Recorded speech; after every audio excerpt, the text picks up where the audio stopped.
Velkommen til Noisefilm. Vi er kommet til Odense i dag, og jeg har fået sådan en rigtig fin lille pakke her. Sort-hvid Kodak. Bliver fremkaldt som en C41. Den er 10 år gammel, så det bliver sjovt at se, hvad den kan. I dag har jeg taget mit Nikon F3 med, som jeg snakkede om tidligere i en afsnit. Det var, at jeg holdt mig lidt væk fra 35 film, fordi at jeg ved ikke hvorfor, men de gav mig ikke rigtig lige det, jeg har lyst til. Nikon er ved at tage ret fede skygger her. Har problemer med fokus. Ja. Hvis du tager lidt lang tid om det. Sådan der. Hvad for kamera har du med? Jamen, forgængeren til din F3'er, Nikon FE. Der er altså nogen, der siger, at det her det er bedre. Hvem siger det? Ja, nogle folk på internettet. Ja. Nogen, der er lige så kloge, som du er. I hvert fald, hvis ikke klogere. Det her, det er forgængeren. Den er altså mere pålidelig. Der er ikke så meget... Der er ikke så meget pis. Man skal ikke altid tro på dem, der snakker på internettet. Lede nok skygger her. Det er sindssygt. Altså, når vi har været hele vinterperioden med ren gråvejr, så ligesom et lille barn, der kommer ud. Skygger på skygger på skygger på skygger. Skygger. Pau! Ja? Jeg kom lige til at tænke på, at du bliver nok nødt til at forklare det der stykke briller, du render rundt med. Ja, det er min gamle Mark II. De vil gerne have at vide, hvorfor jeg gør det, eller hvad? Jeg tænker, hvis der er nogen, der ser det der, så bliver de nok, hvad fanden sker der? Det er fordi, jeg skyder billeder til Sunset, og jeg har nogle forskellige byer, jeg skal rundt i og skyde noget arkitektur og noget alle mulige ting. Og der har jeg simpelthen valgt at tage det meste af på digitalt. Det kan godt være, at jeg skyder analog også, og nogle af de billeder, de har købt af mig, er også analog, men føler mig lidt mere sikre. Nogle gange i hvert fald. I hvert fald, når man skal skyde lidt flere skud. Helt sikkert. Er det ikke det? Jo. Ja. Så hvis I opdager, at jeg løber rundt med den her, så er det bare derfor. Det er den her, den handler om i dag. Og den her. Altid analog, ikke? Altid. Jeg får allerede ondt i min vlogging-arm. Jeg er ikke så trænet i det her. Nej. Kan jeg godt mærke. Blok. Jeg tror, jeg vender den her om. Jeg tror, det er mere mig bare at filme nogle andre. In the front row, kicking back, old school trash like damn. Can't get enough of this, more like I don't even know where I am.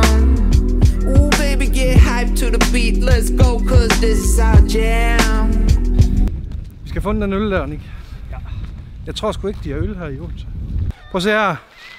De der børn dernede, de tror, vi er YouTubere. Nej, det er vi ikke. Prøv at se der, nu råber de igen. Forbandet børn. This is our jam, let's go. Let me break it down right quick for my haters, my dictators and bad raiders. Since you never seem to get it right no more, then right no more. Kick back your feet and watch your back from perpetrators. Den film, jeg har skaffet, Kodak, sort-hvid, er 10 år gammel. Folk siger, at efter de 20 år, skal man gå et stop ned. Jeg har sagt, fuck it. Selvom min den kun er 10 år gammel, så er jeg så gået stop ned fra ISO 400, som min film er, til ISO 200. Det kan være, at filmen den bliver lige lidt for lys, men det kan jeg godt lide. Jeg pusser alligevel let lysner min HP5, når jeg skyder med den. Det er ikke så tit, at jeg vælger at skyde med for gammel film, men oppe ved Sande købte jeg faktisk Olympus MJU2 og 4 Kodak-film for 30 kroner. Jeg var så sød ved damen, at jeg faktisk gav hende 50 $. Det er pænt af dig. Ja, for jeg synes, det var et ret godt køb lige meget hvad. Ja. Men den farvefilm, jeg skød der, der kom der sindssygt meget rød og blå lys ind. Og egentlig var det ret sjovt. Men har aldrig nogensinde prøvet at skyde en sort-hvid film for gammel. Jeg går ud fra, at den godt kan blive lidt mere grynet. Måske bliver den lidt mere støvet i det. Altså, der kan ske nogle ting, som jeg ikke ved på forhånd, fordi jeg aldrig nogensinde prøvet det før. Så det er faktisk lidt de to ting, der er for farvefilm og sort-hvid, ikke? Hvad siger du, Nick? Du nørder det også rimelig meget. Jeg har prøvet at læse op på lektien. Ja. Det er helt klart, altså med for gamle film er det jo helt klart bedst at tage sort-hvid film, fordi de bliver langsommere for gamle. Ja. Fordi der er færre kemikalier eller noget i den dur. Der er ikke de der farvestoffer i på filmen. Det her det er ikke scientific. Det er trial and error. I dag der prøver vi at se, hvad den her sort-hvide film den kan. Jeg har en i kameraet, 2 mere i tasken. Kommer ikke til at skyde i dag, men hvis det fungerer, så kunne det være meget sjovt at købe gamle film op. Vi kan godt lide at tage ud og prøve tingene. Altså det der med at så sidde og google sig frem til, hvordan tingene fungerer, og altså man kan fandme få den i hovedet af det. Og det synes jeg i hvert fald. Altså jeg kan godt lide at gå ud og teste af, og prøve, hvad min mavefornemmelse den siger mig, er rigtigt. Det kan godt være nogle gange, at det fuldstændig er forkert. Men det lærer jeg mest af, faktisk. Ja. Jeg lærer mere af min egen fejl, end at sidde og se og google mig frem til, hvad der er rigtigt. Ja. Der findes jo også 1000 videoer på YouTube, der kan forklare en, hvad der sker med for gamle film. Ja, det er det. Jeg gider bare ikke sidde nede i studiet og bare sidde og forklare sådan i lange drag, lave sådan et foredrag om, hvad der sker med filmen, sådan rent kemisk, når den bliver for gammel eller sådan noget. Det er fuldstændig lige meget. Jeg vil sgu meget hellere bare ud og så se, okay, den her film den er for gammel. Jeg aner ikke, hvor for gammel den er. Jeg aner ikke, om den er blevet lagret i en fryser, eller om den er blevet lavet på en tændt radiator i 10 år. Jeg aner det ikke, så det er bare, nu prøver vi at sætte den et stop ned. Det synes jeg, det er fedt. Lad os bare prøve det. Så det vi gør her ved Noise-film, vi tager ud og skyder. Vi prøver os frem, i stedet for at google os frem til det. Er det ikke det? Præcis. Så det er lidt det, vi gerne vil frem til, og det kan godt være, at det her bliver til en lidt længere samtale, sammen med jer og sammen med Nick. Men det er meget vigtigt for os at fortælle, at vi prøver. Vi vil egentlig gerne bare ud og tage nogle billeder. Ja. Det er faktisk det. Ja. Og have nogle øl. Og have nogle øl, ja.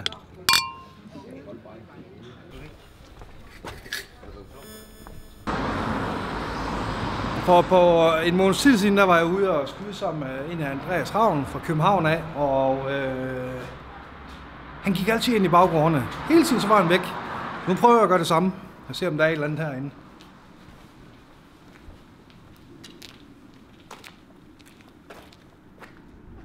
Nej, rimelig smadret baggård.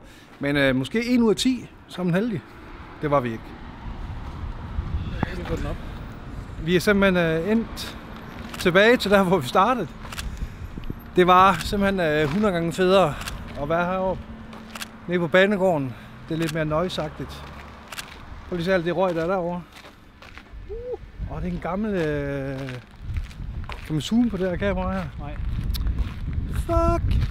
Ja. Så nu går vi over på den anden side. My game's strong in my Range Rover.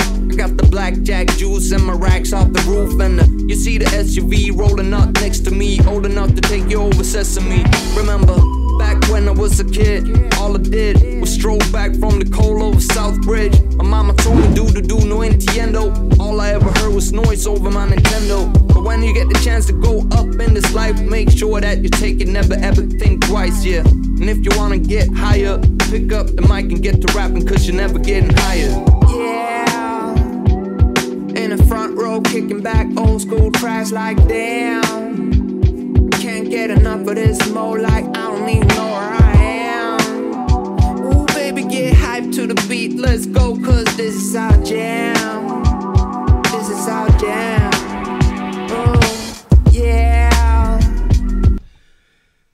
Vi kører simpelthen for Odense af. Vi har fik nok. Vi vandrede, men nåede hele tiden til det samme sted. Virkelig fed bro. Men på vej hjemad, en masse god snak og sådan noget, så kom vi lige forbi som parkeringsplads med en masse fede biler. Så der skal vi lige ud og tage en billede, ikke? In the front row, kicking back old school tracks like damn. Can't get enough of this more, like I don't even know where I am. Ooh, baby, get hyped to the beat, let's zone, cause this is our jam. This is our jam. Oh, when I reminisce over you, my lordy, rest to make way for my newfound shorty. Checking the mic for ligaments while I reckon. Same time came out the womb while recording. All I ever did was make jokes out of suckers. Told them about the life that I live mad. Jeg har skudt hele filmen faktisk. 24 billeder. Ret vildt. Normalt kan jeg faktisk ikke skyde 10 billeder. Men i dag har jeg skudt 24, så jeg havde lige en rulle i min Pentax. Havde lige en Portra. Så rimelig heldig nu, når vi har set de her biler her på vej hjem. Så jeg tror snart, vi skal hjem. Når jeg filmer udefra det sidste. Ooh, baby, get hyped to the beat. Let's go, cause Det this er bare, is hvis du er i tvivl om, hvor vi er. This is our jam. Oh yes! Det var jeg faktisk. Ja.